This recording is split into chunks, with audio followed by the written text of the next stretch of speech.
मैले कपड़े, मैला शरीर, मैली वस्तु कोई चंगी नहीं लग्या करते सियाने लोग। इसी तरह मैला मन, मैले स्वभाव, मैलियां बुरियां आदत, ये भी सियाणियां पुरखियां नूं चंगियां नहीं लगदियां। तो इन्हां सुधारन वास्ते कपड़े मैले होण धोबी नूं दईंदे, साबण लगाईंदा, थां मैला है झाड़ू वगैरह दे के सफा कर लेंगे। इसी तरह मन नूं शुद्ध करने वास्ते, मन मैले नूं साफ करने वास्ते सत्संग रूपी तो घट विच पहुंचींदा है, ताकि शुद्ध हो जाए, यदि मैल दूर हो जाए। मैल की पई हुई है, बुरे ख्यालात हर वक्त नूं उठते रहते हैं। बुरे ख्यालात उठन करके बुरे कम्मां विच लगदा है। यूं बुरे कम्मां च होर ख्यालात बुरे हुंदे, मैले हुंदे। ਇਉਂ ਜ਼ਿੰਦਗੀ ਨਰਕ ਰੂਪ ਬਣ ਜਾਂਦੀ, ਦੁਖਦਾਈ ਹੋ, ਆਪਣੇ ਵਾਸਤੇ ਹੀ ਦੁਖਦਾਈ ਹੋ ਜਾਂਦੀ ਹੈ। ਦੁਖੀ ਪੁਰਸ਼ ਦੀ ਸੰਗਤ ਤੋਂ ਵੀ ਦੁੱਖ ਮਿਲਿਆ ਕਰਦਾ, ਸੁਖੀ ਪੁਰਸ਼ ਦੀ ਸੰਗਤ ਤੋਂ ਸੁਖ ਮਿਲਿਆ ਕਰਦਾ। ਇਉਂ ਤਾਂ ਤੇ ਇਹ ਸੁਭਾਅ ਦੇ ਮੈਲੇ ਹੋ ਚੁੱਕੇ, ਇਹਨਾਂ ਨੂੰ ਸ਼ੁੱਧ ਕਰਨ ਵਾਸਤੇ ਹੀ ਪੈਰਾਂ ਨਾਲ ਚੱਲ ਕੇ ਸਤਸੰਗ ਜਾਣਾ ਬਣਦਾ, ਹੱਥੀਂ ਟਹਿਲ ਸੇਵਾ ਕਮਾਉਣੀ ਪੈਂਦੀ ਹੈ, ਗੁਰੂ ਚਰਨਾਂ ਤੇ ਸੀਸ ਨਵਾਉਣਾ ਪੈਂਦਾ, ਅੱਖਾਂ ਨਾਲ ਗੁਰੂ ਸਵਾਰਿਆਂ ਦੇ ਦੀਦਾਰ ਕਰਨੇ ਪੈਂਦੇ, ਕੰਨਾਂ ਨਾਲ ਹਰੀ ਜਸ ਸੁਣਨਾ ਪੈਂਦਾ, ਜ਼ੁਬਾਨ ਨਾਲ ਹਰੀ ਜਸ ਕਰਨਾ ਪੈਂਦਾ, ਮਨ ਕਰਕੇ ਸ਼ੁੱਧੀ ਦਾ ਭਜਨ ਦਾ ਫੁਰਨਾ ਉਠਾਉਣਾ ਪੈਂਦਾ, ਚਿੱਤ ਕਰਕੇ ਬਾਣੀ ਦਾ, ਨਾਮ ਦਾ, ਈਸ਼ਵਰ ਆਤਮਾ ਦਾ ਚਿੰਤਨ ਕਰਨਾ ਪੈਂਦਾ, ਬੁੱਧ ਕਰਕੇ ਬ੍ਰਹਮ ਵਿਚਾਰ ਕਰਨੀ ਪੈਂਦੀ ਹੈ, ਤੇ ਤਨ ਛੱਡ ਕੇ ਬ੍ਰਹਮਤਾ ਧਾਰਨੀ। ਇਉਂ ਜਦੋਂ ਸ਼ੁੱਧ ਹੋ ਗਿਆ, ਜਿਵੇਂ ਹੱਥ ਤੇ ਔਲਾ ਪਿਆ ਦਿੰਦਾ, ਇਉਂ ਅੰਦਰ ਹੀ ਵਸਦੀ ਉਹ ਜੋਤੀ ਵਾਹਿਗੁਰੂ ਦਾ ਸਰੂਪ ਹੈ, ਇਉਂ ਨਜ਼ਰ ਆਉਣ ਲੱਗ ਪਏ। ਸਾਰੇ ਦੁੱਖਾਂ ਦੇ ਬਰੀ ਹੋ ਕੇ ਇਹ ਆਪਣੀ ਜ਼ਿੰਦਗੀ ਨੂੰ ਸਫਲੀ ਕਰ ਲਏਗਾ। ਅਗਰ ਐਸਾ ਨਹੀਂ ਕਰਦਾ ਤਾਂ ਇਹਦਾ ਸਰੀਰ ਧਾਰਨ ਕੀਤਾ ਹੀ ਨਿਸਫਲ ਹੈ। ਸਾਹਿਬ ਗੁਰੂ ਰਾਮਦਾਸ ਇਉਂ ਫਰਮਾਉਂਦੇ ਹਨ, ਪਿਆਰੇ ਜੀ ਜਗਤ ਉੱਤੇ ਆਏਗਾ,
ਆਪਣੇ ਖਿਆਲਾਂ ਨੂੰ ਬਾਹਰੋਂ ਰੋਕੋ।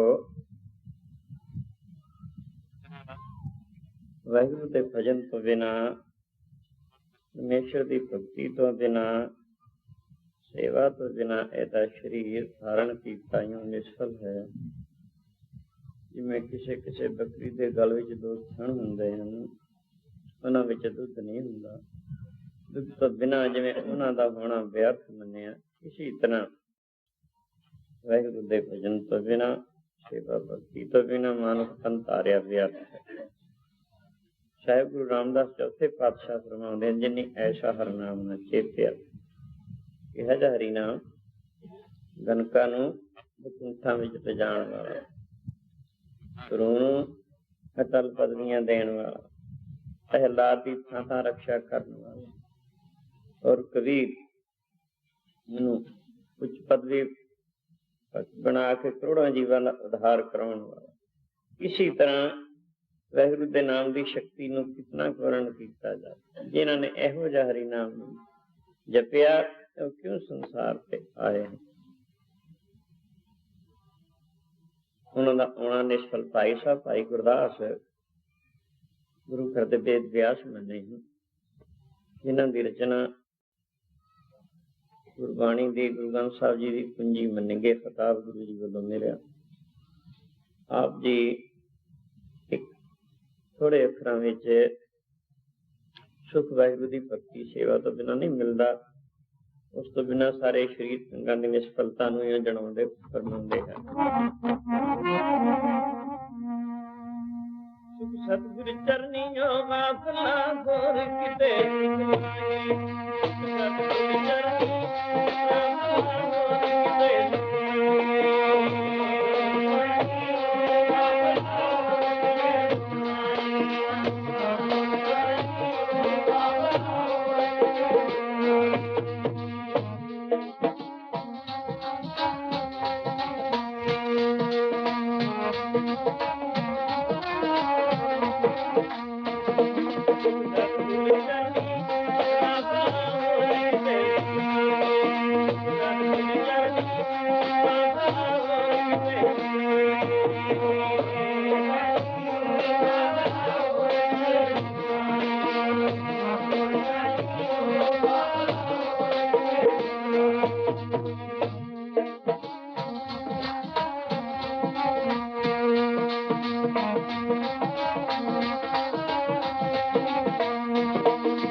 ਹਿੱਸਾ ਭਾਈ ਗੁਰਦਾਸ ਇਸ ਥੋੜੇ ਅੱਖਰਾਂ ਵਿੱਚ ਜਿਤਨੇ ਸਰੀਰ ਦੇ ਅੰਗ ਪੈਰਾਂ ਤੋਂ ਸਿਰ ਤੱਕ ਵਾਹਿਗੁਰੂ ਦੀ ਬੰਦਗੀ ਸੇਵਾ ਵਾਸਤੇ ਮਿਲੇ। ਜੇ ਉਸ ਵੱਲ ਨਾਲ ਲਗਾਇਆ ਜਾਏ ਤਾਂ ਨਿਸ਼ਫਲ ਵੀ ਹਨ, ਵਿਅਰਥ ਵੀ ਹਨ, ਔਰ ਪਰਮੇਸ਼ਰ ਗੁਰੂ ਦੀ ਸ਼ਰਨ ਤੋਂ ਬਿਨਾਂ ਇਸ ਨੂੰ ਸੁੱਖ ਹੋਰ ਕਿਤੇ ਮਿਲਦਾ ਨਹੀਂ। ਜਿਵੇਂ ਰੇਤੇ ਨੂੰ ਲੱਖਾਂ ਵਰੇ ਪੀੜੀ ਚੱਲੇ, ਕੋਈ ਉਹਦੇ ਵਿੱਚੋਂ ਤੇਲ ਦੀ ਇੱਕ ਛਿੱਟ ਵੀ ਨਹੀਂ ਨਿਕਲਦੀ। ਇਸੀ ਤਰ੍ਹਾਂ ਗਲਤੀ ਕਰਕੇ ਜਿੱਥੇ ਸੁੱਖ ਢੂੰਡਦਾ ਫਿਰਦਾ, ਸੁੱਖ ਤੋਂ ਲੱਭਦਾ ਨਹੀਂ। ਸੁੱਖ ਸੇਵਾ ਭਗਤੀ ਜੋ ਲੱਭਣਾ। ਤਿਰਗ ਸਿਰ ਜੋ ਗੁਰੂ ਨਾਨਵੇਂ ਗੁਰ ਲੱਗੇ ਨ ਚਰਨੇ।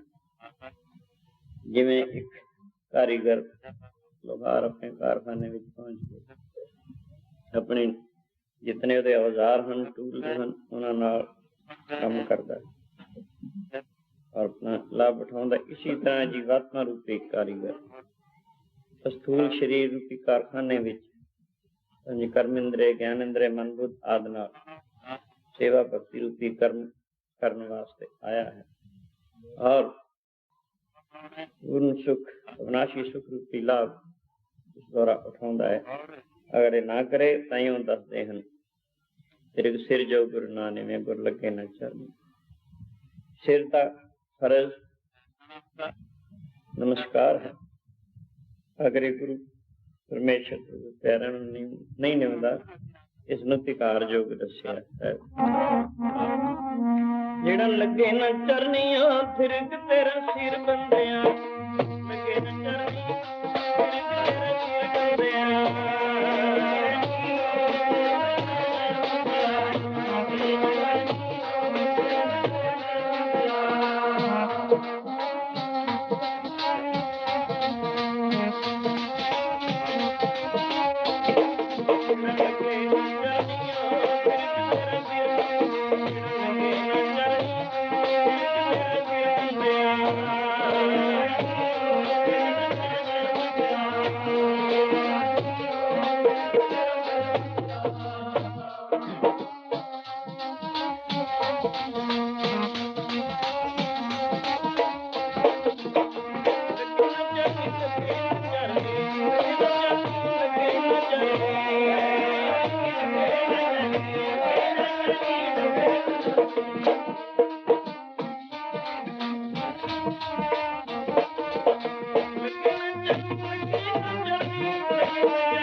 ਸਿਰ ਜੋ ਗੁਰੂ ਨਾਨਵੇਂ ਗੁਰ ਲੱਗੇ ਨ ਚਰਨੀ। ਭਾਈ ਗੁਰਦਾਸ ਕਹਿੰਦੇ ਉਹ ਸਿਰ ਨੂੰ ਧਿਕਾਰ ਹੈ। ਧਿਕਾਰ ਜਾਂ ਤ੍ਰਿਗ 100 ਵਾਰ ਫਿਟੇ ਮੂੰਹ ਨੂੰ ਕਿਹਾ ਜਾਂਦਾ, ਜਿਹੜਾ ਨਾਸਤਿਕ ਭਾਵਨਾ ਸੰਯੁਕਤ ਹੈ, ਸ਼ਰਧਾ ਨਹੀਂ ਗੁਰੂ ਪਰਮੇਸ਼ਰ ਤੇ, ਜਿਹੜਾ ਨਮਸਕਾਰ ਨਹੀਂ ਕਰਦਾ ਉਹਨੂੰ ਧਿਕਾਰ ਹੈ। ਬਾਬਾ ਫਰੀਦ ਜੀ ਕਥਾਇਓ ਕਹਿੰਦੇ ਨੇ, ਉੱਠ ਫਰੀਦਾ ਸੁੱਤਿਆ ਸੁਬਾ ਨਵਾਜ ਗੁਜ਼ਾਰ, ਜੋ ਸਿਰ ਸਾਈਂ ਨਾ ਨਿਵੇਂ ਸੋ ਸਿਰ ਕਪ ਉਤਾਰ। ਜਿਹੜਾ ਸਿਰ ਸਾਈਂ ਨੂੰ ਨਹੀਂ ਨਿਭਦਾ ਉਹਨੂੰ ਉਤਾਰ ਦੋ, ਧੜ ਨਾਲ ਕੱਟ ਕੇ ਅਲੱਗਾ ਕਰ ਦੋ। ਜੋ ਸਿਰ ਸਾਈਂ ਨਾ ਨਿਵੇਂ ਸੋ ਸਿਰ ਕੀਚੈ ਖਾਏ, ਉਹਨੇ ਹੇਠ ਜਲਾਈਏ ਬਾਲਨ ਸੰਦੇ ਖਾਏ। ਜਿਹੜਾ ਸਿਰ ਸਾਈਂ ਗੁਰੂ ਪਰਮੇਸ਼ਰ ਪ੍ਰਭੂ ਪਿਆਰਾ ਨਹੀਂ ਹੁੰਦਾ, ਉਹਨੂੰ ਕੀ ਕਰੀਏ?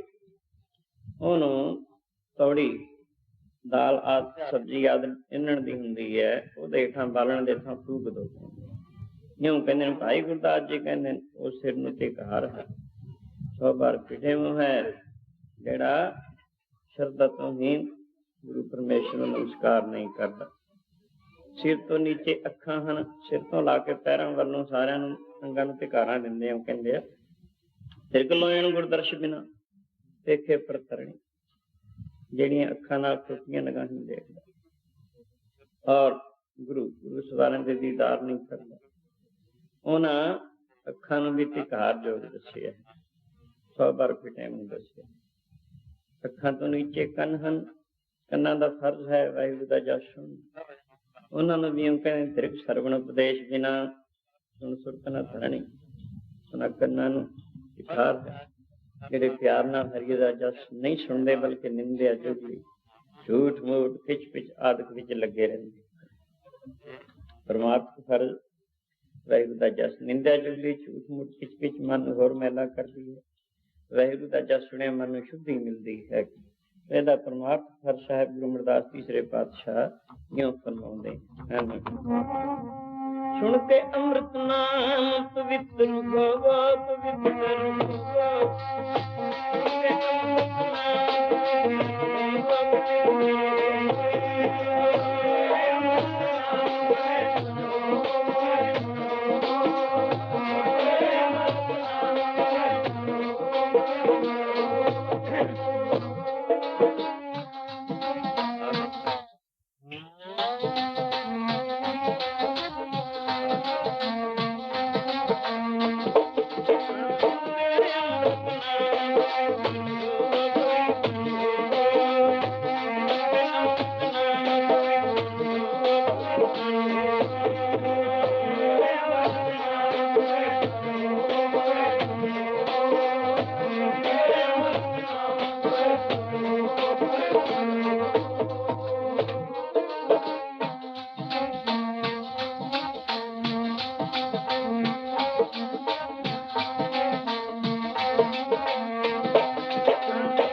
ਸਰਵਣੋ ਮੇਰਿਓ, ਸਾਚੇ ਸੁਣਨੇ ਨੂੰ ਪਠਾਏ, ਸਾਚੇ ਸੁਣਨੇ ਨੂੰ ਪਠਾਏ ਸਰੀਰ ਲਾਏ। ਸੁਣੋ ਸਤਬਾਣੀ, ਜਿਤ ਸੁਣੀ ਮਨ ਤਨ ਹਰਿਆ ਹੋਆ, ਰਸਨਾ ਰਸ ਸਮਾਣੀ। ਹਰ ਅਲਖ ਵਡਾਣੀ ਤਾਂ ਕਿ ਗਤ ਲਖੀ ਨਾ ਜਾਏ, ਕਹੇ ਨਾਨਕ ਅੰਮ੍ਰਿਤ ਨਾਮ ਸੁਣੋ, ਪਵਿੱਤਰ ਹੋਵੋ ਸਾਚੇ ਸੁਣਨੇ ਨੂੰ ਪਠਾਏ। ਕੰਨ ਵਾਹਿਗੁਰੂ ਦਾ ਜਸ ਸੁਣਨ ਵਾਸਤੇ ਮਿਲੇ, ਸਿਰ ਗੁਰੂ ਪ੍ਰਭੂ ਪਿਆਰਾਂ ਦੇ ਚਰਨੀ ਨਿਵਣ ਵਾਸਤੇ ਮਿਲੇ, ਅੱਖਾਂ ਗੁਰੂ ਸਵਰਨ ਦੇ ਦੀਦਾਰ ਵਾਸਤੇ ਮਿਲੀਆਂ, ਕੰਨਾਂ ਨੂੰ ਜੋ ਕਿ ਇਹਨਾਂ ਦਾ ਪਰਮਾਤਮਾ ਫਰਜ਼ ਵਾਹਿਗੁਰੂ ਦਾ ਜਸ ਸੁਣਨਾ ਹੈ, ਉਸ ਤੋਂ ਬਿਨਾਂ ਨਿੰਦਿਆ, ਚੁਗਲੀ, ਖਿੱਚ ਮਿੱਚ, ਝੂਠ ਮੂਠ ਆਦਿ ਵਿੱਚ ਲੱਗੇ ਰਹਿਣ ਵਾਲਿਆਂ ਵਾਸਤੇ ਭਾਈ ਗੁਰਦਾਸ ਕਹਿੰਦੇ ਨੇ ਤਿਰਕ ਸਰਵਣੇ ਉਪਦੇਸ਼ ਬਿਨਾ ਸੁਣ ਸੁਰਤ ਨਾ ਧਰਣੀ। ਉਹ ਕੰਨ ਜਿਹੜੇ ਹਰੀ ਜਸ, ਗੁਰੂ ਉਪਦੇਸ਼ ਤਥਾ ਵਾਰਤਾ ਪਰਮੇਸ਼ਰ ਦਾ ਜਸ ਨਹੀਂ ਸੁਣਦੇ, ਉਹਨਾਂ ਨੂੰ ਧਿਕਾਰ ਹੈ। ਕੰਨਾਂ ਤੋਂ ਨੀਚੇ ਜ਼ਬਾਨ ਜੇਬਾ ਹੈ, ਉਸ ਨੂੰ ਵੀ ਕਿਸੇ ਤਰ੍ਹਾਂ ਕਹਿੰਦੇ ਨੇ ਤ੍ਰਿਗ ਜੇਬਾ। ਗੁਰ ਸ਼ਬਦ ਬਿਨਾ ਹੋਰ ਮੰਤਰ ਸਿਮਰਣੀ। ਉਹ ਜ਼ਬਾਨ ਨੂੰ ਧਿਕਾਰ ਹੈ ਜਿਹੜੀ ਨਿੰਦਿਆ, ਚੁਗਲੀ, ਝੂਠ ਮੂਠ, ਪਿੱਛ ਪਿੱਛ ਬੋਲਦੀ ਹੈ, ਹਰੀ ਜਸ ਨਹੀਂ ਸੁਣਦੀ। ਜੇ ਤੂੰ ਨਾਮ ਨਾ ਜਪੇ ਜੇ ਤਾਂ ਮੇਰੀਏ,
ਫਰਮਾਉਂਦੇ ਹੈ,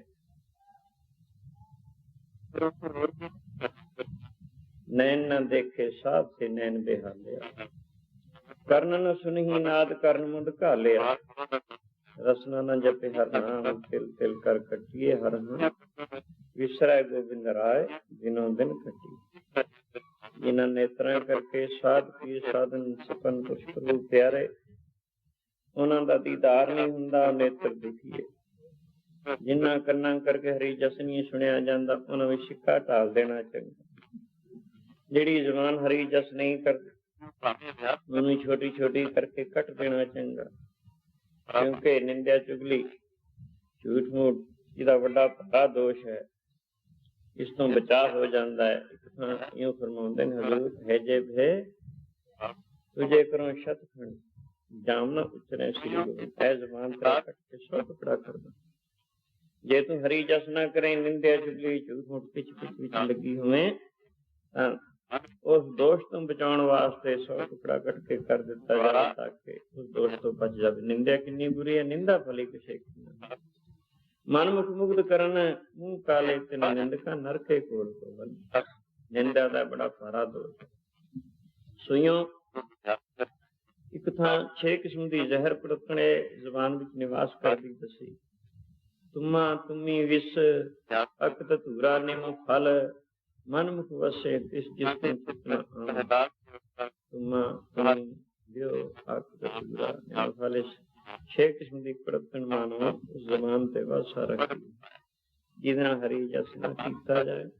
ਅਤੇ ਭਾਈ ਗੁਰਦਾਸ ਜੀ ਕਹਿੰਦੇ ਨੇ, ਤਿਰਗਜੇ ਬਾਗੋ ਸ਼ਬਦ ਦੇ, ਉਹ ਜ਼ੁਬਾਨ ਨੂੰ ਧਿਕਾਰ ਯੋਗ ਦੱਸਦੇ ਹਨ।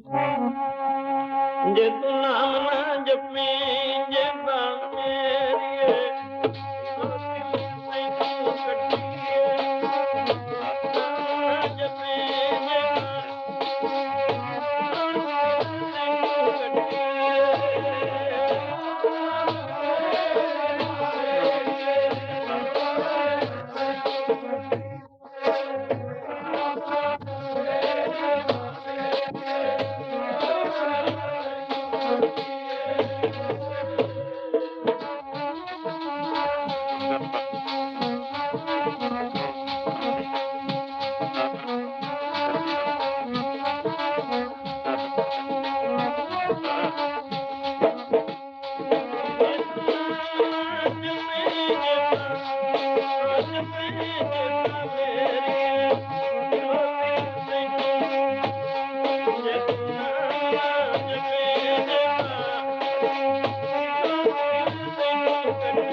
ऐसे दस्या है। पर से मन बुराई आलक चंगियाई आलक करे, बुराई होए शेर। नानक अजकल आपसी गाफिल साहिब पे, चंगियाइयां वास्ते हरि जस भजन सेवा नेकी परोपकार वास्ते तो आलस करता है। चंगिया कमान तो आलस करता है, बुरियां वास्ते शेर हो जाता, उद्यमी हो जाता है, पर यह ख्याल रख वो वक्त नेड़े ही आने वाला, जदों दुनिया तो कूच कर जाना। यमराजा ने पूरा हिसाब किताब लेना है, फिर उस मौके कुछ नहीं बन सकता, पहले संभलना पैंदा है। निंदिया जिसदा दारू भी कोई नहीं दसिया, औखत सभे कीतियां निंदक का दारू ना, ओदे वास्ते तां ये शेर है। हरी जस वास्ते दलिदरी औखत सभे कीतियां निंदक का दारू ना है, आप भुलाए नानका पच पच जोनी पाए। और सारियां दुखां दे निंगार निंदकां दा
निंदिया चुगली भी जुबान नाल होंदी है ना, हरी जस भी जुबान नाल ही होना है।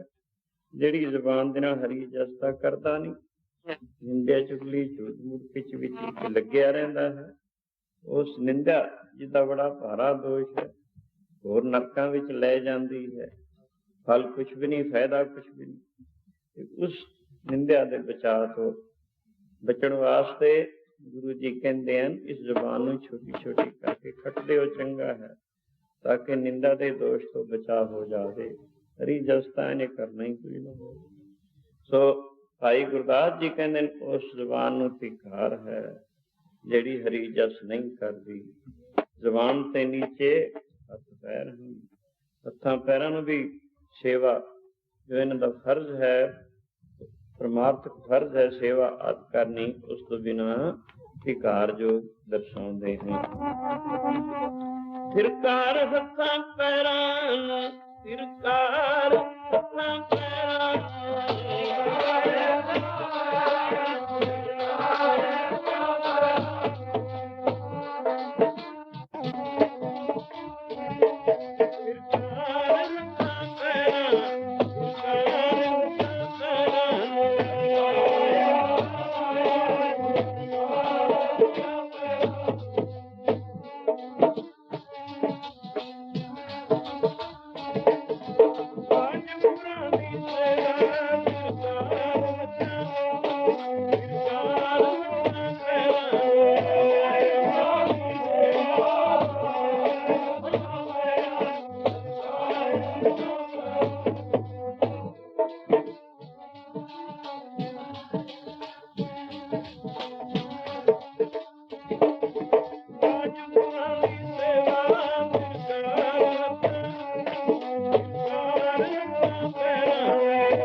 ਬਿਨ ਸੇਵਾ ਸਰਗਤ ਸੁਰ ਨਿਫਲ ਕਰਨੀ ਮਾਨ ਤੋਂ ਨੀਚੇ ਹੱਥ ਪੈਰ, ਪੈਰਾਂ ਦੀ ਸੇਵਾ, ਹੱਥਾਂ ਦੀ ਸੇਵਾ। ਇਸ ਤੋਂ ਬਿਨਾਂ ਵਿਕਾਰ ਜੋ ਦੱਸੇ ਦੇਖੋ ਨਾ, ਅੱਜ ਪਹੁੰਚੋ ਸ੍ਰੀ ਅਨੰਦਪੁਰ ਸਾਹਿਬ। ਸਾਹਿਬ ਗੁਰੂ ਕਲਗੀਧਰ ਦਸਵੇਂ ਪਾਤਸ਼ਾਹ ਜੀ ਦਾ ਰੂਹਾਨੀ ਦਰਬਾਰ ਸਜਿਆ। ਬੜੇ ਕੀਮਤੀ ਸ਼ਾਮੀਆਂ ਨੇ ਆਪਣੇ ਕੀਮਤੀ ਫਰਸ਼ ਵਿਛੇ ਹਨ। ਹਜ਼ੂਰੀ ਵਿੱਚ ਗੁਰਬਾਣੀ ਦਾ ਪਾਪ ਨਾਸ ਸੰਤ ਦਾ ਇੱਕ ਕੀਰਤਨ ਹੋਵੇਗਾ। ਪ੍ਰੇਮੀ ਜਨ ਇਸ ਤਰ੍ਹਾਂ ਕਰਕੇ ਗੁਰੂ ਕੇ ਦੀਦਾਰ ਇਉਂ ਕਰਦੇ ਨੇ ਜਿਵੇਂ ਕਰੋੜਾਂ ਚਕੋਰਾਂ ਚੰਦਰਮਾ ਵੱਲ ਤੱਕ ਲਗਾ ਕੇ ਦੇਖਦੇ ਨੇ। ਗਰਦਨ ਭਾਵੇਂ ਮਨੁੱਖ ਜੇ ਦੀਦਾਰ ਕਰਨਾ ਨਹੀਂ, ਕੰਨਾਂ ਨਾਲ ਗੁਰੂ ਦੀ ਬਾਣੀ ਵਾਹਿਗੁਰੂ ਦਾ ਜਸ ਸੁਣਦੇ, ਜ਼ੁਬਾਨ ਕਰਕੇ ਵਾਹਿਗੁਰੂ ਦਾ ਜਸ ਕਰਦੇ ਨੇ। ਨਿਰੰਤਰ ਜਪਣ ਵਾਲੇ ਵੀ ਬਹੁਤ ਸਾਰੇ ਗੁਰੂਆਂ ਵਿੱਚ ਬੈਠੇ ਹਨ। ਮਨ ਦੂਸਰੇ ਬੈਕੁੰਠ ਦਾ ਆਨੰਦ ਮਾਣ ਰਹੇ ਹਨ। ਕਿਰਤੀ ਦੀ ਇਕਾਗਰਤਾ ਜਦੋਂ ਹੋ ਜਾਏ, ਸਾਸਿੰਗ ਬੈਕੁੰਠ ਵਰਗਾ ਹੀ ਆਨੰਦ ਹੁੰਦਾ। ਸੋ ਇਉਂ ਇੱਥੇ ਇਸ ਤੋਂ ਵੱਧ ਕੇ ਸੁਖਦਾਈ ਸਮਾਂ ਦੁਨੀਆ ਦੇ ਕਿਸੇ ਕੰਮ ਵਿੱਚ ਵੀ ਨਹੀਂ ਹੁੰਦਾ। ਸਭ ਤੋਂ ਜ਼ਿਆਦਾ ਸੁਖਦਾਈ ਸਮਾਂ ਹਰੀ ਜਸਵੀ ਬਿਰਤੀ ਲਿਵਲੀਨ ਵਾਲਿਆਂ ਦਾ। ਤੇ ਇਸ ਦਾ ਫਲ ਮਰਨ ਤੋਂ ਬਾਅਦ, ਸਰੀਰ ਤਿਆਗਣ ਤੋਂ ਬਾਅਦ ਗੁਰੂ ਅਰਜਨ ਦੇਵ ਮਹਾਰਾਜ ਜੀ ਦਰਸਾਉਂਦੇ ਹਨ। ਡਰ ਕੇ ਮਿਲਦਾ ਥਾਂ ਗੁਰਾਂ ਦੇ ਨਾਲ ਰਸਤਿਆਂ, ਗੁਰਾਂ ਦੇ ਨਾਲ ਰਸਤਿਆਂ, ਡਰ ਕੇ ਮਿਲਦਾ ਥਾਂ ਗੁਰਾਂ ਦੇ ਨਾਲ ਰਸਤਿਆਂ, ਗੁਰਾਂ ਦੇ ਨਾਲ ਰਸਤਿਆਂ।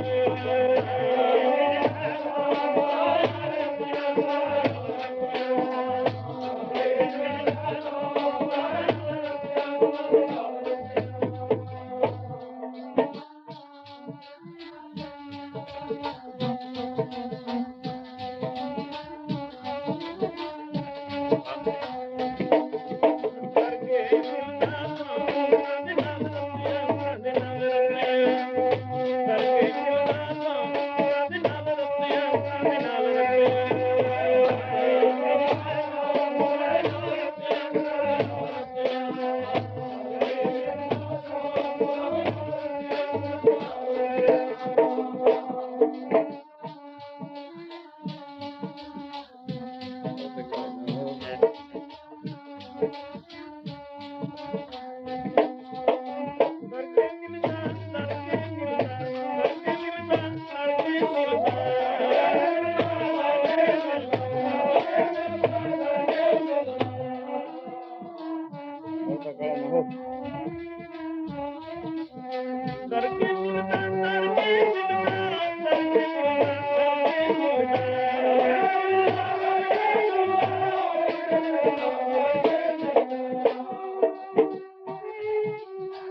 मरण तो बाद भी कोई जीवन। कई लोग कहते हैं आ जग मिठा ते अगला किन डिठा। ये गलती है, विचार का घाटा है, समझ नहीं। बुद्ध मैली है, इस गल नूं सोच समझ नहीं सकती। हाँ जी, इत्थे उत्थे करतब वो है जिहदा फल इत्थे भी सुख अगे भी सुख, वो है वाहिगुरू दी भगती। सो जिहड़े इत्थे दुनिया विच अपने समय नूं यूं गुजारदे हैं, अंतर गुरु आराधना जेबा जप गुरना नेत्री सतगुरु पेखना सरवणी सुनना गुरु। इत्थे यूं गुजारदे हन, उन्हां नूं सतगुर सेती रथियां दरगे पाइए। इत्थे सुख शांति नाल गुजरदी है उन्हां दी। और थोड़ी जी जितनी की जिंदगी है यूं हरी जस विच गुजार के और लोग दा तोशा भी जमा हो जाता है। अगे निरंकार की दरगाह विच सचखंड धाम दे विच जिथे सुख ही सुख है, उत्थे उन्हां नूं थां मिलदा है, जिस दे वास्ते बड़े बड़े भगत कर ले लेंदे हैं। दल सिंह दल्ला सरदार दमदे वाला गुरु कलगीधर दसम पातशाह जिहदे चरणों में कई दफा प्रार्थना करता हुंदा, गरीब नवाज मैनू भी अपने लोक दे विच पीढ़ी जिन्ना क थां दे देना। गुरु जी ने फरमाना पाइयां चल तैनूं मिल जाए। जो कुछ चाहुंदा है वह जा उसके वास्ते उद्यम करना चाहिए, कर्तव्य करना चाहिए, वो फल मिल जाता। हुण चाहुंदा तां कोई MA आदि डिग्री हासिल करना, मेहनत करता नहीं, पढ़ाई करता नहीं, तो किवें प्राप्त हो जाएगी। मेहनत करो, हरना खा लो, सब कुछ ही मिल जाए। तो आयो ਜਿਹੜੇ ਸਮਾਂ ਗੁਜ਼ਾਰ ਇਸ ਤਰੀਕੇ से ਸਮਾਂ ਗੁਜ਼ਾਰਦੇ ਹਨ, ਉਹਨਾਂ ਨੂੰ ਇੱਥੇ ਵੀ ਬੈਕੁੰਠ ਵਰਗਾ ਆਨੰਦ ਤੇ ਮਰਨ ਤੋਂ ਬਾਅਦ। ਹਾਂਜੀ, ਕਬੀਰ ਜੀ ਨੇ ਤਾਂ ਬਲਕਿ ਇਉਂ ਕਿਹਾ, ਕਹਿਤ ਕਬੀਰ ਅਬ ਕਹੀਏ ਕਾਹੇ ਸਾਧ ਸੰਗਤ ਬੈਕੁੰਠੇ ਆਹੇ। ਕਬੀਰ ਜੀ ਕਹਿੰਦੇ ਹੋਰ ਜ਼ਿਆਦਾ ਕੀ ਕਹਾਂ, ਸਾਧ ਸੰਗਤ ਹੀ ਬੈਕੁੰਠ ਹੈ। ਬਿਰਤੀ ਟਿਕਾਓ, ਹਰੀ ਜਸ ਦੇ ਵਿੱਚ ਬੈਕੁੰਠ ਵਰਗਾ ਹੀ ਆਨੰਦ ਪ੍ਰਾਪਤ ਹੁੰਦਾ ਹੈ, ਸੰਸ਼ੇ ਵਾਲੀ ਗੱਲ ਕੋਈ ਨਹੀਂ। स्वयं गुरु जी फरमाते तहां बैकुंठ जहां कीर्तन तेरा तू आपे शब्द नहीं। उस बैकुंठ है जिथे वाहिगुरू तेरा कीर्तन है। त्यों गुरु अर्जन देव गुरु कलगीधर दसम पातशाह की हजूरी विच प्रेमी दूसरे बैकुंठ का आनंद माणदे है। डर के मिलना तो गुरां दे नाल रुपया, गुरां दे नाल रुपया, डर के मिलना तो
गर्मी करके लूहां जलन करके सारी पृथ्वी तप रही है, जिवें ईरखालू उसका चित तपिया करदा।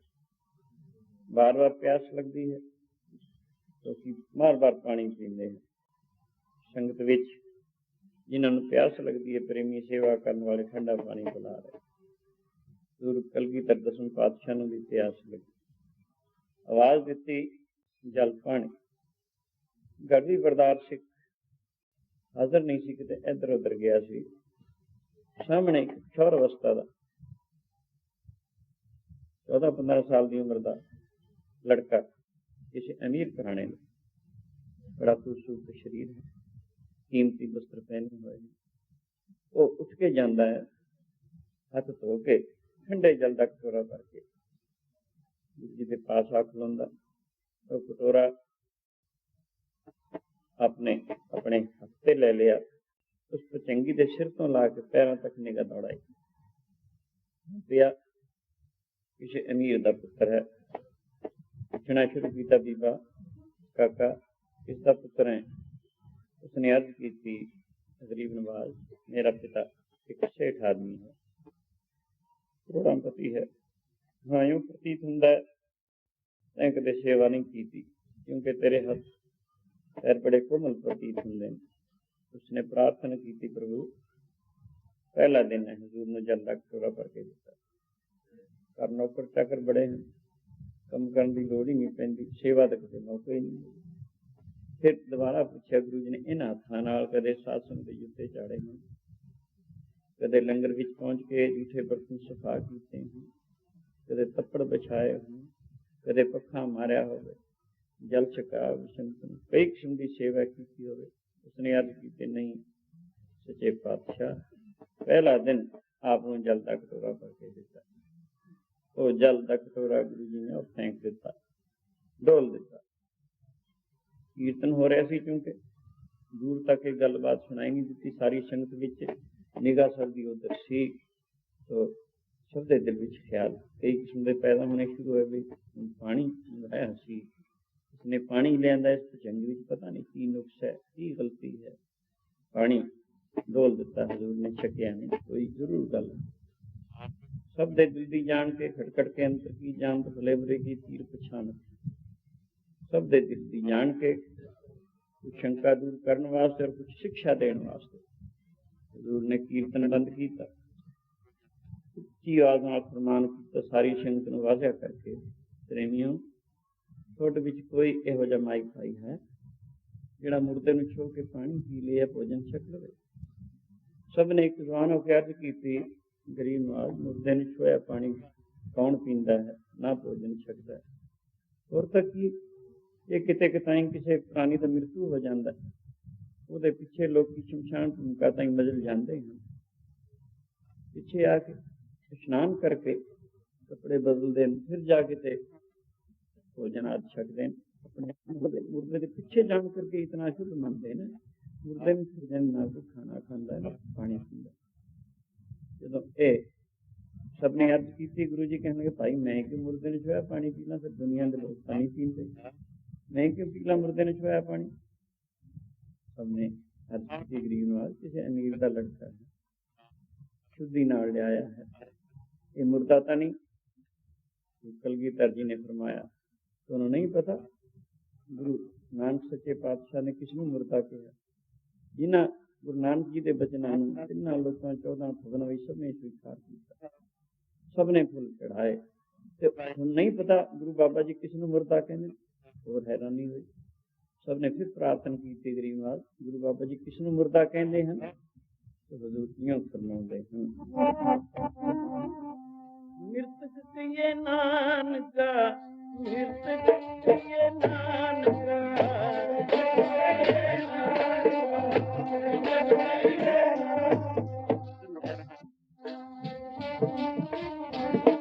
ਜੋ ਪ੍ਰੀਤ ਨਹੀਂ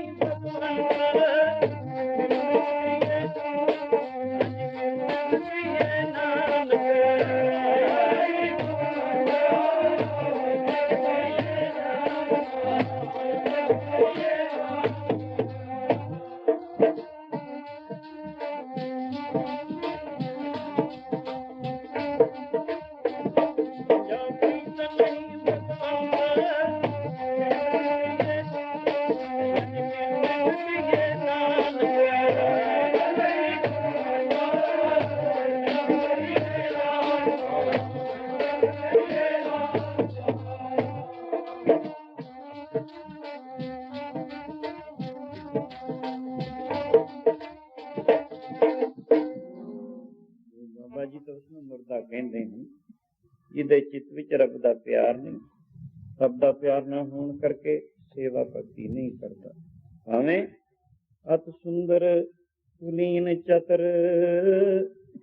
ਮੁਖ ਗਿਆਨੀ ਧਨਵੰਤ ਮਿਰਤਕ ਕਹੀਏ ਨਾਨਕਾ ਜੋ ਪ੍ਰੀਤ ਨਹੀਂ ਭਗਵੰਤ।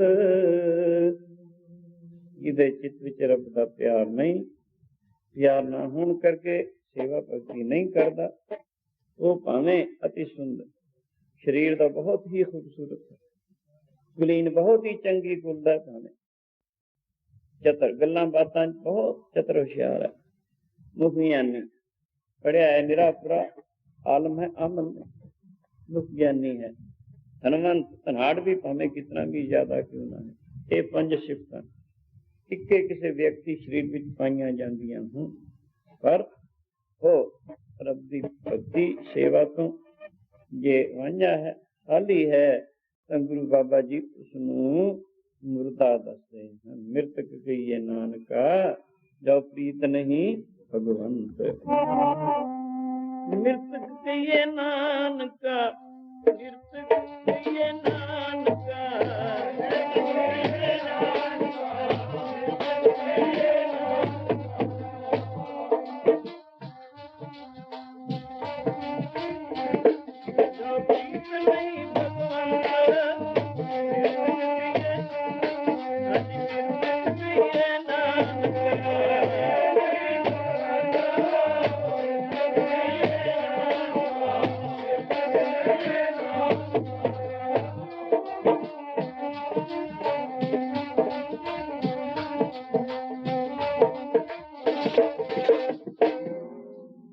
ਮੁਰਦਿਆਂ ਵਿੱਚ ਹੈ ਗੁਰੂ ਬਾਬਾ ਜੀ ਤੁਹਾਨੂੰ ਮੁਰਦਾ। ਇਹ ਤਾਂ ਕਹਿੰਦਾ ਹੈ ਮੈਂ ਅੱਜ ਤੱਕ ਅਜੇ ਸੇਵਾ ਹੀ ਨਹੀਂ ਆਰੰਭ ਕੀਤੀ।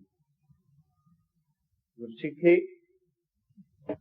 ਭਗਤੀ ਗੁਰੂ ਘਰ ਦੀ ਸਾਧ ਸੰਗਤ ਦੇ ਜੁੱਤੇ ਝਾੜਨ ਤੋਂ ਸ਼ੁਰੂ ਹੁੰਦੀ, ਹੌਲੀ ਹੌਲੀ ਸੇਵਾ ਕਰਦੇ ਕਰਦੇ, ਭਗਤੀ ਕਰਦੇ ਕਰਦੇ ਉਸ ਅਵਸਥਾ ਤੱਕ ਪਹੁੰਚ ਜਾਂਦੇ ਨੇ ਜਿਹੜਾ ਆਪਣਾ ਘਰ ਹੈ ਅਸਲੀ, ਜਿਹੜਾ ਆਪਣਾ ਅਸਲੀ ਘਰ ਹੈ ਸਰੀਰ ਦੇ ਅੰਦਰ, ਉਸ ਤੱਕ ਪਹੁੰਚ ਕੇ ਸਾਰੇ ਦੁੱਖਾਂ ਤੋਂ ਬਰੀ ਹੋ ਜਾਂਦਾ ਹੈ। ਕਿਹੜਾ ਘਰ ਹੈ?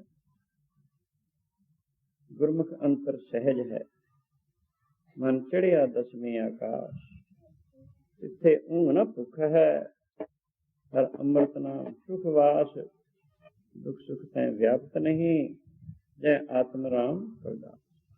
ਆਪਣੇ ਘਰ ਪਹੁੰਚ ਕੇ ਸਾਰੇ ਦੁੱਖਾਂ ਤੋਂ ਬਰੀ ਹੋ ਜਾਂਦਾ, ਜਨਮ ਮਰਨ ਦੇ ਬੰਧਨ ਕੱਟ ਲੈਂਦਾ ਹੈ। ਪਰ ਪਹਿਲੇ ਜੁੱਤੇ ਝਾੜਨ ਤੋਂ ਹੀ ਸ਼ੁਰੂ ਹੁੰਦੀ। ਇਹ ਤਾਂ ਕਹਿੰਦੇ ਮੈਂ ਅਜੇ ਤੱਕ ਕੁਝ ਸੇਵਾ ਸ਼ੁਰੂ ਹੀ ਨਹੀਂ ਕੀਤੀ। ਤੁਸੀਂ ਆਪਣੇ ਆਪ ਹੀ ਦੱਸੋ ਗੁਰੂ ਬਾਬਾ ਜੀ ਦੇ ਵਚਨ ਦੇ ਮੁਤਾਬਕ ਕੀ ਇਹ ਮੁਰਦਾ ਹੈ ਕਿ ਜਿਉਂਦਾ ਹੈ? ਸਭ ਨੇ ਇਸ ਗੱਲ ਨੂੰ ਮੰਨਿਆ ਹਾਂ ਗਰੀਬਾ, ਇਉਂ ਤਾਂ ਫਿਰ ਮੁਰਦਾ ਹੈ, ਜਿਉਂਦਾ ਕੌਣ ਹੈ? ਸੋ ਜੀਵਿਆ ਜਿਸ ਮਨ ਵਸਿਆ ਸੋਏ, ਨਾਨਕ ਅਵਰ ਨ ਜੀਵੈ ਕੋਈ, ਜੋ ਜੀਵੇ ਪਤ ਲੱਥੀ ਜਾਏ, ਸਭ ਹਰਾਮ ਜੇਤਾ ਕਿਛ ਖਾਏ। ਰਾਜ ਰੰਗ, ਰੰਗ ਨਾ ਪਿਆਰ ਦਾ, ਰਾਜ ਰੰਗ ਮਾਲ ਰੰਗ, ਰੰਗ ਰਤਾ ਨੱਚੇ ਨੰਗ, ਨਾਨਕ ਠਗਿਆ ਮੁੱਠਾ ਜਾਏ, ਵਿਣਨਾ में फस गया गवा। क्या खाते क्या पैदे हुए, जाना ही मन सच्चा सोए। क्या मेवा क्या घ्यो गुड़ मिठा, क्या मैदा क्या मास, क्या कपड़ क्या शेष खाली कीचे भोग विलास, क्या लश्कर क्या नेब खवासी, आवे मिल नहीं बास, नानक सच्चे नाम बिन सभे टोल। सारियां चीजां नास रूप ਹਨ, ਦੁੱਖ ਰੂਪ ਹਨ, ਤੇ ਜਿਉਂਦਾ ਉਹ ਹੈ ਜਿਹਦੇ ਅੰਦਰ ਰੱਬ ਵਸ ਗਿਆ। ਪਰ ਹੋਰ ਸਾਰੀ ਦੁਨੀਆ ਮੁਰਦਿਆਂ ਦੇ ਤੁਲ ਹੈ। ਇਹ ਤਾਂ ਇਹਨੇ ਤਾਂ ਅਜੇ ਜਿਉਂਦੇ ਵਿੱਚ ਸ਼ੁਮਾਰ ਹੋਣ ਵਾਸਤੇ ਪਹਿਲਾ ਕਦਮ ਨਹੀਂ ਉਠਾਇਆ, ਸੇਵਾ ਨਹੀਂ ਸ਼ੁਰੂ ਕੀਤੀ। ਗੁਰੂ ਜੀ ਨੇ ਫਰਮਾਨ ਕੀਤਾ, ਪ੍ਰੇਮੀਓ ਸੇਵਾ ਕਰਿਆ ਕਰੋ। ਹੱਥਾਂ ਪੈਰਾਂ ਦੀ ਸਫਲਤਾ ਸੇਵਾ ਨਾਲ, ਸਤਸੰਗ ਨਾਲ ਚੱਲ, ਪੈਰਾਂ ਨਾਲ ਚੱਲ ਕੇ ਸਤਸੰਗ ਵਿੱਚ ਜਾਓ, ਹੱਥੀਂ ਟਹਿਲ ਸੇਵਾ ਜਿੰਨੀ ਹੋ ਸਕਦੀ ਕਮਾਓ, ਤਦ ਜਾ ਕੇ ਤੇ ਹੱਥ ਪੈਰ ਸਫਲੇ ਹਨ। ਵਰਨਾ ਦੇਖੋ ਨਾ ਭਾਈ ਗੁਰਦਾਸ ਇਹਨਾਂ ਹੱਥਾਂ ਪੈਰਾਂ ਤੇ ਹਾਰ ਯੋਗ ਦੱਸਦੇ ਹਨ। ਫਿਰ ਕਾਰ ਹੱਥਾਂ ਪੈਰਾਂ ਨੂੰ, ਫਿਰ ਕਾਰ ਹੱਥਾਂ ਪੈਰਾਂ ਨੂੰ,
ਪੈਰਾਂ ਨੂੰ ਆਈ ਗੁਰਦਾਸ ਇਹਨਾਂ ਨੂੰ ਵੀ ਤਿਕਾਰ ਯੋਗ ਦੱਸਦੇ ਹਨ। ਸੇਵਾ ਤੋਂ ਬਿਨਾਂ ਅਤੇ ਸਾਰੇ ਸਰੀਰ ਦੇ ਅੰਗ ਸਿਰ ਤੋਂ ਲਾ ਕੇ ਪੈਰਾਂ ਤੱਕ ਜੋ ਜੋ ਇਹਨਾਂ ਦਾ ਪਰਮਾਰਥਕ ਫਰਜ਼ ਸੇਵਾ ਭਗਤੀ ਦਾ ਹੈ, ਸੋ ਉਸ ਤੋਂ ਬਿਨਾਂ ਇਹ ਸਾਰੇ ਹੀ ਤਿਕਾਰ ਯੋਗ ਹਨ। ਸੋ ਅਨਤਾ ਯੋਗ ਤਾਂ ਤਦ ਹੀ ਹੁੰਦੇ ਹਨ ਜੇ ਇਹਨਾਂ ਨੂੰ ਜੋ ਗੁਰੂ ਸ਼ਾਸਤਰ ਗੁਰਬਾਣੀ ਕਹਿੰਦੀ ਹੈ ਸੇਵਾ ਭਗਤੀ ਵਿੱਚ ਲਗਾਇਆ ਜਾਏ। ਸਿਰ ਗੁਰੂ ਚਰਣੀ ਲਵੇਂ, ਨੇਤਰਾਂ ਕਰਕੇ ਗੁਰੂ ਗੁਰੂ ਸਵਰਨ ਦੇ ਦੀਦਾਰ ਹੋਣ, ਕੰਨਾਂ ਕਰਕੇ ਵਾਹਿਗੁਰੂ ਦਾ ਜਸ ਸੁਣਿਆ ਜਾਵੇ, ਜੇਬਾਂ ਕਰਕੇ ਵਾਹਿਗੁਰੂ ਦਾ ਜਸ ਕੀਤਾ ਜਾਵੇ, ਔਰ ਹੱਥੀਂ ਪੈਰੀਂ ਟਹਿਲ ਸੇਵਾ ਕਮਾਈ ਜਾਵੇ, ਤਦ ਜਾ ਕੇ ਧੰਨਤਾ ਯੋਗ ਹੁੰਦੇ ਨੇ। ਬਲਕਿ ਇਉਂ ਫਰਮਾਨ ਕੀਤਾ ਗੁਰੂ ਜੀ ਨੇ, ਆਤਮ ਜੇ ਜਾਣਿਆ ਹਰ ਰੰਗ ਸਹਿਜੇ ਮਾਣ, ਨਾਨਕ ਧੰਨ ਧੰਨ ਧੰਨ ਜਨ ਆਏ ਤੇ ਪ੍ਰਭੂ। ਜਿਨ੍ਹਾਂ ਨੇ ਸੇਵਾ ਭਗਤੀ ਕਰਕੇ ਮਨ ਦੀ ਸ਼ੁੱਧੀ ਦੁਆਰਾ ਆਤਮ ਰਸ ਪ੍ਰਾਪਤ ਕੀਤਾ ਹੈ, ਉਹਨਾਂ ਦਾ ਦੁਨੀਆ ਤੇ ਆਉਣਾ ਹੀ ਪ੍ਰਵਾਨਿਕ ਹੈ। ਉਹ ਮਨ ਬਾਣੀ ਸਰੀਰ ਕਰਕੇ ਧੰਨਤਾ ਯੋਗ ਹਨ। ਤਿੰਨਾਂ ਲੋਕਾਂ ਵਿੱਚ ਧੰਨਤਾ ਯੋਗ। ਗੁਰੂ ਦਸ਼ਮੇਸ਼ ਜੀ ਉਹਨਾਂ ਦੀ ਬਾਬਤੀਆਂ ਕਹਿੰਦੇ ਨੇ, ਆਤਮ ਰਸ ਜੇ ਜਾਨਹੀ ਸੋ ਹੈ ਖਾਲਸ ਦੇਵ, ਪ੍ਰਭ ਮੈਂ ਮੋਹ ਮੈਂ ਤਾਸ ਮੈਂ, ਰੰਚਕ ਨਾਹੀ ਭੇਦ। जिसने सेवा भक्ति करके मन की शुद्धि एकाग्रता द्वारा आत्म रस प्राप्त कर लिया, गुरु जी कहते ਉਹਦੇ ਵਿੱਚ ਮੇਰੇ ਵਿੱਚ ਤੇ ਰੱਬ ਦੇ ਵਿੱਚ ਰੱਤੀ ਮਾਤਰ ਫਰਕ ਹੀ ਨਹੀਂ। ਸੋ ਕਿਤਨਾ ਵੱਡਾ ਮੁਰਾਦ ਹੈ। ਤਾਂ ਤੇ ਹੱਥੀਂ ਪੈਰੀਂ ਸੇਵਾ ਕਰਕੇ ਇੱਥੋਂ ਫਿਰ ਇਹ ਮਾਰਗ ਸ਼ੁਰੂ ਹੁੰਦਾ ਹੈ। ਜਿਸ ਸੇਵਾ ਔਰ ਭਗਤੀ ਦਾ ਦਰਅਸਲ ਵਾਹਿਗੁਰੂ ਦੀ ਸ਼ਰਨ ਡਿੱਗਣਾ ਐਵੇਂ ਹੋਇਆ ਕਰਦਾ ਹੈ, ਜਿਸ ਦੀ ਬਾਤ ਫਰਮਾਨ ਕੀਤਾ, ਮਨ ਦੇ ਫਰਕ ਕੀ ਸ਼ਰਨ ਵਿਚਾਰ। ਨਾਮ ਜਪੀਏ ਤਾਂ ਦੂਰ ਹੁੰਦੇ ਦੁਖੜੇ, ਸੇਵਾ ਕਰਕੇ ਜਪੀਏ ਤਾਂ ਦੂਰ ਹੁੰਦੇ, ਸੇਵਾ ਕਰਕੇ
ਗੁਰੂ ਨਾਨਕ ਦੇਵ ਮਹਾਰਾਜ ਜੀ ਦੇ ਘਰ ਦੇ ਵਿੱਚ ਸੇਵਾ ਔਰ ਭਜਨ ਨੂੰ ਬੜੀ ਮਹਾਨਤਾ।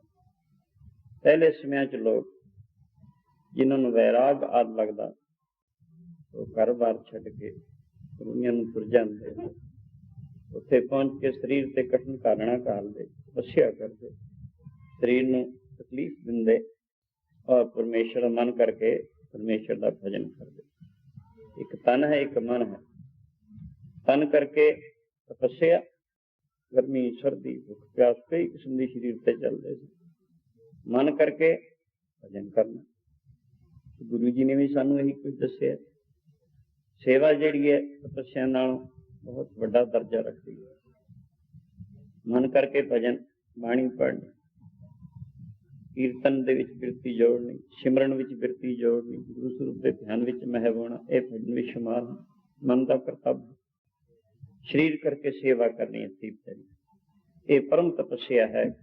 ਇੱਕ ਦਫਾ ਪੁੱਛਿਆ ਗੁਰੂ ਅਰਜਨ ਦੇਵ ਮਹਾਰਾਜ ਜੀ, ਤੁਸੀਂ ਗਰੀਬ ਨਵਾਜ ਇੱਕ ਤਪ ਕਰਦੇ ਹਨ, ਗਰਮੀ ਸਰਦੀ ਸਰੀਰ ਤੇ ਚੱਲਦੇ ਹਨ, ਦੁਨੀਆਂ ਆਦਿ ਤਾਪਦੇ ਹਨ, ਜਲ ਧਾਰੇ ਆਦਿ ਕਰਦੇ ਹਨ, ਆਪਨੇ ਸੇਵਾ ਨੂੰ ਮਹਾਨਤਾ ਦਿੱਤੀ, ਕਿਰਪਾ ਕਰਕੇ ਇਹਦਾ ਫਲ ਦੱਸੋ, ਦੋਨਾਂ ਚ ਕਿਹਦਾ ਜ਼ਿਆਦਾ? ਗੁਰੂ ਜੀ ਨੇ ਪ੍ਰਮਾਣ ਕੀਤਾ, ਭਾਈ ਕੋਈ 6 ਸਾਲ यानी 6 गर्मी के मौसम दुनिया तापे, गर्मी के महीने जेठ हाड़ के महीने जो सख्त गर्मी पैंदी है, 5 धुइयां ला के दोपहर के वेले उहदे विच बैठते होंगे, उन्होंने धुइयां तापना कहा जाए। कोई 6 साल मतवातर करे, पर गुरु के लंगर आदि सेवा 6 महीने कर ले, उदों भी ज्यादा। इसी तरह 6 साल कोई मतवातर जलधारा करे, सर्दी के मौसम च करते होंगे जलधारा, कड़े रख लेंगे, हेठां एक चौंकी डाल लें, कड़ौंजा बना लेंगे, उहदे पर एक वड्डा मट रखा होंगे, उहदे हेठां कोई जिन्नी गली की होंगी, रात को ठंडे बड़े पानी दे रख लेने, आने वाले पाई जाने, जो जलधारा करता है सिर ते पीछा ज रखा होंगे, कि पानी गिर के नुकसान न पहुंचे, हेठां बैठ, यानी शरीर को कष्ट देना नहीं। यूं कोई 6 साल मतवातर करे सर्दी के मौसम, पर गुरु के लंगर आदि जी सेवा है, गुरु अर्जन देव महाराज कहने 6 महीने उदों ज्यादा महत्ता रखती है सर्दी के मौसम में। जरा विचार भी कर लो थोड़ी जी, क्यों ऐनी तो नहीं कहा, जिहड़ा दुनिया तापन वाला अपने शरीर को कष्ट दे रहे, अपने शरीर को कष्ट दिंदा, उधर लोह के अगे बैठ के रोटियां पकाउणियां गर्मी के मौसम में कितनी औखियां, फिर शाम तक 1000 हान नूं छकाउणियां, सब दे विच खालक हक सच खलक मियाने श्याम मूर्त ना, खालक खलक दे विच वसदा है, सब नूं ओ प्रसादे छकाउणे, सब दे विच गुरु नानक वसदा है। वो कितना कितने नूं प्रसन्नता पहुंची। एक दा महात्मा दा पता नहीं लगदा है, दस्सिया है 68 तीर्थ सगल पुन जी दे प्रमाण, एक जी ते दया करनी, 68 तीर्थों का फल तुरंत मिल जाता। 68 तीर्थों का यह महा जे करने हों दुनिया से 3.5 करोड़ तीर्थ मन्ने, जिन्होंने 68 तीर्थ मुख मन्ने सियाणे ने। उन्हें 18 तीर्थों से जाके विधि अनुसार स्नान आदि करना, दान पुण्य करना और सेवा आदि करना। कितना खर्च होंदा है, कितना वक्त लगता है, कितनी खेचल होंदी है जिवें कराया जाएगा, पर गुरु जी तो इउं दसदे 68 तीर्थ सगल पूंजी दया करवा। 68 तीर्थों का फल तुरंत एक जीव ते दया कीते मिल जाता। पहुंचो ना गजनी दे विच एक नवाब गजनी का कोई फौजी सुकतगीन जिसका नाम मुलाजम है फौज में, उन्हें शिकार खेलन की आदत सुभा, रोज शिकार जब अज वो शिकार गया, उन्होंने कुदरती एक छोटा जिहा हरनी का बच्चा हथ आ गया, वो जिंदा फड़ लिया उसने, उस बच्चे नूं फड़ के नहीं जा रहा, पर मां की ममता बड़ी हुंदी भावें किसी जोनी विच भी है। हरनी ਉਹਦੇ ਪਿੱਛੇ ਪਿੱਛੇ कुछ फासले ते जा रही है अपने बच्चे के मोह करके। जो खड़ता है हरनी भी खड़ जाती, डर भी है, उसके पास गोली है, बंदूक है, तो डरती है भी कितने मेरे गोली ना चला, फिर खड़ जाती है दूर ही। जो फिर तुरदा फिर पिछे तुर पैंदी। कई दफा ऐसा होया, कुदरती उसके चित्त में ख्याल आ गया भी इसका बच्चा है, इसमें बच्चे का कितना मोह होना है, भावें बेजवान जानवर है, पर ये बच्चे ने मेरा की संवारना है, इनू बड़ा दुख होएगा। हालांकि शिकारियों के दिल कठोर होंगे, पर वो चित्त में किवें दया आ गई, रहम आ गया। उसने उस बच्चे को छोड़ दिता। हरन का बच्चा दौड़ के अपनी मां को मिलता है, हरनी को मिलता है। हरनी ने बड़ा प्यार किया। उस तो बाद हरनी ने कहा मुंह चक के आकाश वाल मानो प्रार्थना की, हे परमात्मा इसने मेरे बच्चे को छड्या, मेरे ते इते तरस खादा है, तू इस दे इफ्जान विच इहनूं कुछ दे। वो देखदा भी हानू हरनी मुंह चक के कुछ कह रही है, पर समझ नहीं अपने वालों दिलों ने ऐसी प्रार्थना की। रात को घर पहुंचा और अपने बिस्तर ते आराम किया। उसनूं सुपना आउंदा है, तैं एक बेजुबान जानवर ते तरस खादा है, दया की है, रहम किया है, तेनू इस दे अफजाने विच इत्थों दा राज मिलेगा। वही गल हुई सस उत्थों दे नवाब दे कोई औलाद नहीं सी, जिहड़ी शर्त रखी कुदरती इस तो पूरी हो गई। तो ये नवाब पिछों ही शकीन होया। तो इस करके इन एक जीत दया करन दा कितना 68 तीर्थ सगल तू जी दया। गुरु जी कहते हैं 68 तीर्थों का फल एक जीत दया करन दा मिलदा है। शाम तक हजारां भोजन छकाउणा, पानी छकाउणा, जिहड़ा सेवा करता है शरीर ते खेचल चल के ਉਹਦਾ कितना फल होगा, तुसीं अपने आप ही समझ लो, अनुमान लगाओ इसका। तदे गुरु जी कहते हैं सेवा का उस तपस्या ना फल बहुत। अपने शरीर को कष्ट दे रहे तपस्वी, पिछों जाके लोगों के लालियां ताड़ते होंगे ने, किसी ने कुछ सवाल पैदा कर देना है बात। लेकिन इधर सेवा करने वाली चित्त निम्रता होनी, क्योंकि नीमा होकर सेवा होती है, निम्रता आ जानी। निम्रता कितना बड़ा गुण है, अहंकार कितना बड़ा भारा गुण है। ये फल दूसरे पता नहीं कितने शाम तक उन्हें भोजन पानी छका के प्रसन्नता लेनी। सब दे विच खालक हक सच खलक में आने श्याम मूर्त ना है। खालक खलक दे विच वसदा है, एक तां परा होया नहीं बैठा होया, सब दे विच वस रहा, सब दा आत्मा रूप होके सब दे विराज रहा है। मानो उसनूं भोजन छकाउणा कितना बड़ा मान। गुरु जी गुरु नानक जी तो कहने भाई जिहड़ा सब दे विच गरीब अमीर यह जित फर्का छड्ड के जिहड़ा सब नूं भोजन छकाउंदा, मानो मैनूं छकाउंदा है। यूं करके गर्मी के महीने 6 महीने दे जल दुनिया के नालों 6 महीने गर्मी के मौसम की लंगर आदि सेवा ज्यादा महानता रखती 6 साल नालों। इधर 6 साल जल धारिया नालों सर्दी के मौसम में भी सेवा करनी कठिन होंगी, शरीर को कष्ट होंगे। तपस्या का मतलब शरीर को खेचल देनी, वह भी यही फल है। ताकि गुरु घर भी सेवा दे कितने कितने उच्च मुराद भी हासिल हो। यही नहीं जे तुम विचार करके देखो गुरु इतिहास में सेवा करके कितने बड़े बड़े मुराद पे हासिल है। सेवा एडी बड़ी चीज है। तो गुरु जी सम्मान करते हैं, हस्ती सिर जो अंकश है, ऐरण जो सिर दे मंत ने आगे रख के भी सेव करे। यूं गुरमुख आप नवारिए सब राज शिष्ट कर ले, इतने तक सेवा पहुंचाऊंगी। सारी शिष्ट का राजा बनाऊंगी। सारी शिष्ट का राजा कौन है? परमेश्वर। वो भेद कर दी है, तद्रूप कर दी। सेवा का इन्ना बड़ा फल है। नाम जपिए तंदूर होंगे सेवा करने वाले,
सेवा करके बड़े बड़े उच्च मरातबे गुरु घर विच प्राप्त हुए। सेवा परम तपस्या है। सेवा लंगर दी भी है और बहुत किस्म की सेवा। सेवा तो बिना हथां पैरां ते हर योग दस्या शरीर निष्फल है। हाँ जी, उस सेवा की बाबत सेवा तो बिना भाई गुरदास कहने मिन सेवा तेरे हथ पैर और नेफल करनी सारी करनी। सेवा तो बिना व्यर्थ है जी होर व्यर्थ नहीं करनी ते सारे शरीर दे सिर तो ला के पैरों तक सेवा भक्ति विच लगा के सफले करना चाहिए। अगर ऐसा किया जाए तो फल अखीर दसते हैं तीर मरीदा फिर हरी सुख सतगुर शरण। गुरु शरण विच आके गुरु की सिੱਖੀ धारण करके ਜਦੋਂ सेवा भक्ति विच लगीदा है मन शुद्ध ते निर्मल हुंदा है। हर दोनी जानी कुछ मरातबे हुंदे ने ते इत्थे बेअंत सुख शांति की प्राप्ति हुंदी है। पीर मरीदा फिर हरी सुख सतगुर शरणी। होर किते सुख दी क्यों प्राप्ति नहीं जिवें रेते दे विच रंचक मात्र भी तेल दी अंश नहीं है। हमें लखा वरे पी जाओ और जितने भी दुनिया के करताबन जितना सुख सुनने की कोशिश करता है तो फिर रंचक मात्र सुख नहीं है। गलती करके इस प्रतीत दुखी भी हो जाता है पर छड़ नहीं सकता बुरे स्वभाव। पहले तो मनुख आदे नहीं मिलती, उस तो बाद सत्संग बड़े भागा नाल मिलती है। फिर सेवा बिना भागा तो किवें लभ जाती है। ਵੱਡੇ ਭਾਗ ਹੁਣ ਤਾਂ ਸੇਵਾ ਭਗਤੀ ਕਰਕੇ ਜਨਮ ਸਫਲਾ ਕਰੇ। ਸੁਖ ਸਤਿਗੁਰ ਚਰਨੀਓ ਵਾਸਲਾ ਖੋਲ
ਈਸ਼ਰ ਦੀ ਸ਼ਰਨ ਵਿੱਚ ਹੀ ਸੁਖ ਦੀ ਪ੍ਰਾਪਤੀ। ਗੁਰੂ ਮਤ ਅਨੁਸਾਰ ਵਾਹਿਗੁਰੂ ਦੀ ਸ਼ਰਨ ਕਿਵੇਂ ਡਿੱਗਣਾ ਹੈ? ਗੁਰੂ ਵਾਲੇ ਹੋ ਕੇ ਸੇਵਾ ਭਗਤੀ ਵਿੱਚ ਲੱਗ ਜਾਣਾ। ਇਹ ਮਾਨੋ ਉਸਦੀ ਸ਼ਰਨ ਡਿੱਗਣਾ ਹੈ। ਹੌਲੀ ਹੌਲੀ ਇਸ ਮਾਰਗ ਤੇ ਚੱਲਦੇ ਹਾਂ ਤਮਾਮ ਦੁੱਖਾਂ ਦੀ ਨਿਵਰਤੀ ਔਰ ਪਰਮਾਨੰਦ ਦਾ ਸਾਗਰ ਵਿੱਚ ਜੋ ਅੰਦਰ ਹੀ ਬੈਠਾ ਉਸਦੀ ਪ੍ਰਾਪਤੀ ਹੋ ਜਾਣੀ ਹੈ। ਇਹ ਸਾਨੂੰ ਗੁਰੂ ਜੀ ਨੇ ਉਪਾਅ ਦਿੱਤੀ ਹੈ। ਤੇ ਆਓ ਹੁਣ ਸਮਾਂ ਇਜਾਜ਼ਤ ਨਹੀਂ, ਕੱਲ ਫਿਰ ਇੱਥੋਂ ਸ਼ੁਰੂ ਕੀਤਾ ਜਾਏਗਾ। ਗੁਰੂ ਸਤੋਤਰ ਵਿੱਚ ਬੋਲੇ